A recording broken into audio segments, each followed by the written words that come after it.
Presentation 4. Know your audience's interests.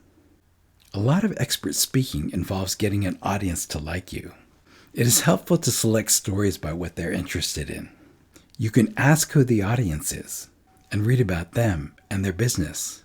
For a business, the annual report can tell you whether a business is doing well or not.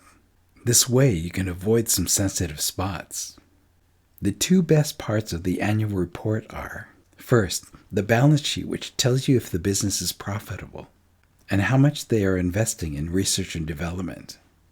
And second, the CEO's statement of business risks that shows what they are concerned with. For non-business, hobbies and interests are usually a good bet to research. Perhaps you will find a new story or two that are positive enough to make good conversation. What do you think about XYZ? Try practicing this on a friend or family member. Research a little on their business and find some good conversation topics. For non-business, if you know their hobby or interest, search for a few current news stories that might make good conversation. Then see if you can make your talks more interesting to them.